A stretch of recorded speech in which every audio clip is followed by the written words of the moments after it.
we're getting to know the Bible. Now, if you've been on the internet lately and you've seen someone post on social media or in comments on news articles, sometimes that's the most entertaining thing to read. You've seen people talk about God, and then inevitably a troll will come and say, why would you believe the Bible? It's full of errors and contradictions. And so as someone who spent many years of your life, even devoted many years of your life to studying the Bible, how would you answer someone who says, hey, the Bible's full of errors and contradictions?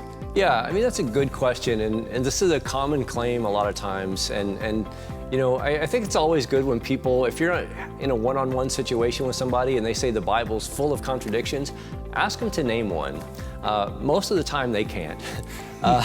But beyond that, though, there are some really respectable New Testament scholars out there, people like Bart Ehrman, who is an atheist or agnostic. He's not a believer, but they've really sort of helped spread these ideas about contradictions in the Bible.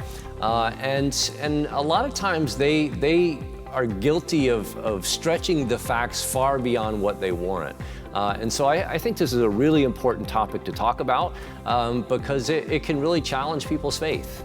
Yeah, so one of the ones that I would read a lot when I do let myself get into those conversations comes from the book of Proverbs. And Proverbs 26:4 says, do not answer a fool according to his folly. But then Proverbs 26:5, the very next verse says, answer a fool to his folly. So which one is it, Jerry? Because either you shouldn't answer him or you should answer him. And the Bible seems to have some contradictions just right here. Yeah, so the starting place for answering this question is to define what is a contradiction. And a contradiction is something that can't be both true and not true at the same time. The verses that you just read, I don't think fit that description because when we look at Proverbs are general rules. They're not promises, they're not laws, they're general rules that apply in most situations. And so, is it sometimes right to answer a fool? Absolutely. Is it sometimes right to ignore a fool? Absolutely. They can both be true, and that's not a contradiction. Yeah, I think a lot of people will bring up things like that, and they just don't understand how to read that specific thing. I love what you said. Both can be true, especially with kids, right? There's sometimes when you talk to your kids, sometimes you ignore them.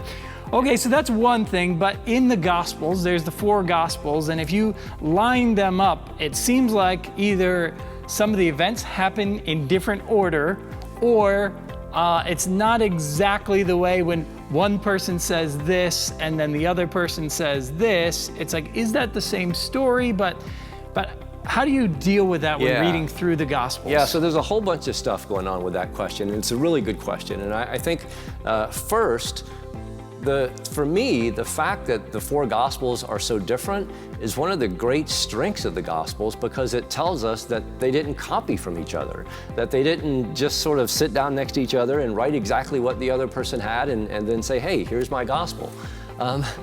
The fact that we have 4 Gospels that are different tell us that even though they shared some of the same sources, they also had independent sources. And so that helps us to see why each of the 4 is so reliable, because they didn't rely entirely on each other.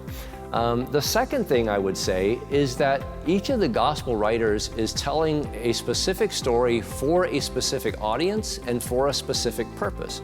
So think about, when we tell stories, sometimes we emphasize certain details and leave out other details depending on who we're telling that story to. And sometimes we say things that give people information, but we don't give them all of the information. For example, if I say, I'm wearing socks, that's a true statement, but it doesn't mean that that's the only thing I'm wearing.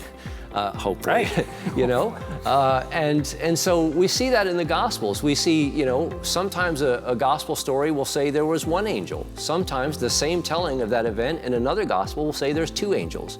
Well, maybe the person who reported the one angel only recorded the angel who spoke and not the one who didn't speak. So the fact that they're giving different details of the same event, the fact that one telling is more precise and the other is less precise, that's not a contradiction. Yeah, I've heard it said like this too. Imagine there's a bunch of people sitting around and they see a car accident.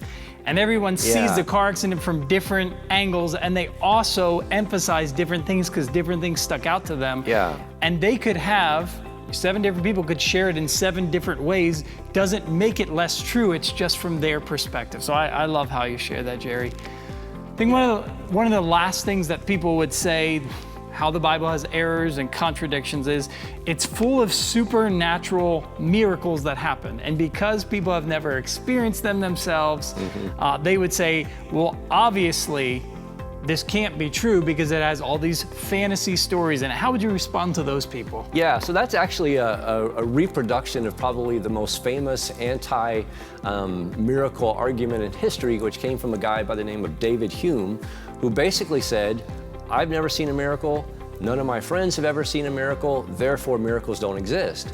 Well, the problem with David Hume's argument was that his sample was too small.